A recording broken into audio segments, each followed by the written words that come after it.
বেশরম মহিলা, তুমি জাতিকে পাপী করে, তোমার অঙ্গ প্রত্যঙ্গ জাতিকে দেখিয়ে জাতিকে জাহান্নামের দিকে ঠেলে দিয়ে তুমি নিজেকে শিক্ষিত মনে করো না।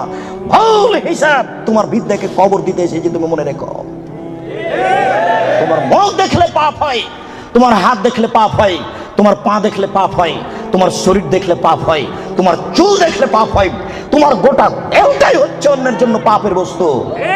শোন এই ছেলে, তোমার বাপ তোমার বোনকে দিয়ে জাতিকে পাপী করে তোমার বাপ যেন তাহাজ্জুদ পড়ে জান্নাত কিনতে না চাই, বলে গেলাম তোমাকে। আর তোমার বোনকে বলে গেলাম, তোমার বোনের সাথে আমার অনেক কথা আছে, তোমার সাথেও কথা আছে।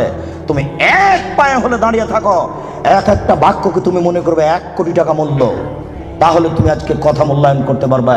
আবারও বলে যাচ্ছি, তোমার বোন জাতিকে পাপী করে নিজেকে যেন শিক্ষিতা মনে না করে। এই ছেলে, তোমার বোন জাতিকে পাপী করে যেন নিজেকে শিক্ষিতা মনে না করে। ও শিক্ষিতা নয়, ও বন্য, ও বর্বর, ও অসভ্য, ও অশিক্ষিতা। তোমার বোনকে যদি আমি বন্য অশিক্ষিতা প্রমাণ করতে না পারি, আমি জাতির সামনে বক্তব্য দেব না।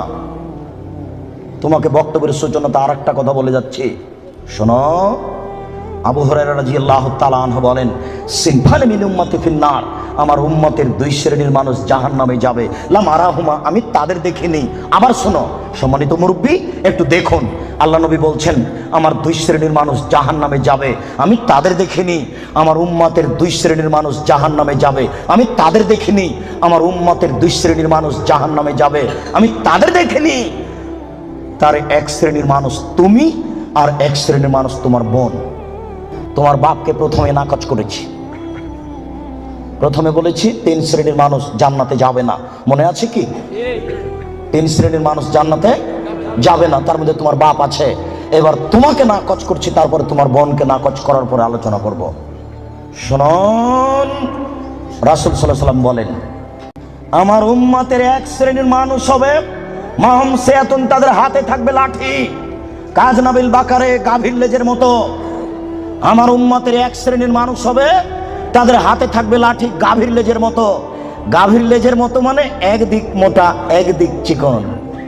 গাভীর লেজের মতো মানে একদিক মোটা একদিক চিকন। আমার উম্মতের 1 শ্রেণীর মানুষ হবে, তাদের হাতে থাকবে লাঠি, গাভীর লেজের মতো। এজরে মুনাবিহা, তারা তা দিয়ে মানুষকে মারবে।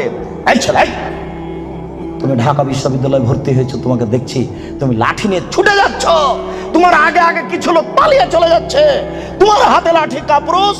তুমি এখানে কি বিদ্যা শিক্ষা অর্জন করতে এসেছো? তুমি চোর, তুমি ডাকাত, তুমি শয়তান।